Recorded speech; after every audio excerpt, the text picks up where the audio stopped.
UK Conservatives lose London strongholds, in blow to Johnson. Britain's governing Conservatives suffered losses in their few London strongholds in local elections. 3:30. London, Britain's governing Conservatives suffered losses in their few London strongholds in local elections, according to results announced Friday that will pile more pressure on Prime Minister Boris Johnson amid ethics scandals and a worsening economic picture. The vote for more than 200 local councils decides who collects garbage and fills potholes across the country, and is also seen as an important barometer of public opinion ahead of the next national election, which must be held by 2024.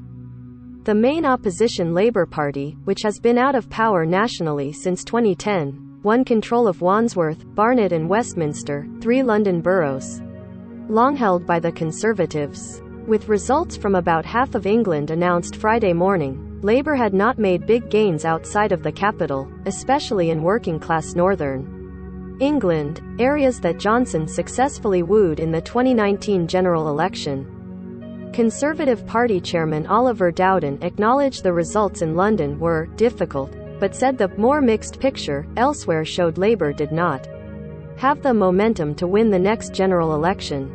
Labour's national campaign coordinator, Shabana Mahmood, argued that the results showed Labour was building a solid foundation to get back to power. Labour is making headway, taking over key Conservative councils and winning in vital parliamentary battlegrounds across the country, she said. Results are still to come from the rest of England, and all of Scotland and Wales.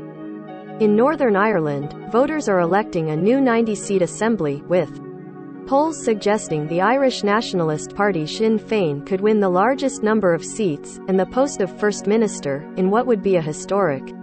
The election campaign was dominated by increasing prices for food and fuel, which have sent household bills soaring.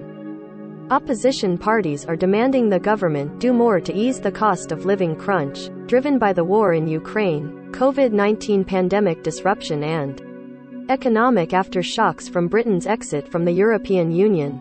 Both left-of-centre Labour and the centrist Liberal Democrats advocate a windfall tax on energy companies, which have reported record profits amid rocketing oil and gas prices.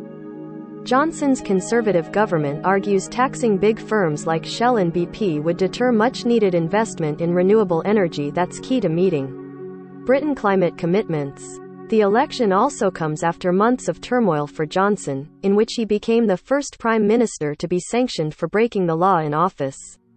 He was fined £50 ($62) by police for attending his own surprise birthday party in June 2020 when lockdown rules barred social gatherings. Johnson has apologized, but denies knowingly breaking the rules. He faces the possibility of more fines over other parties. Police are investigating a dozen gatherings, and a parliamentary investigation into whether he misled lawmakers about his behavior. The Prime Minister also faces discontent within his own party. A bad result could lead Conservatives to try to replace Johnson with a less tarnished leader.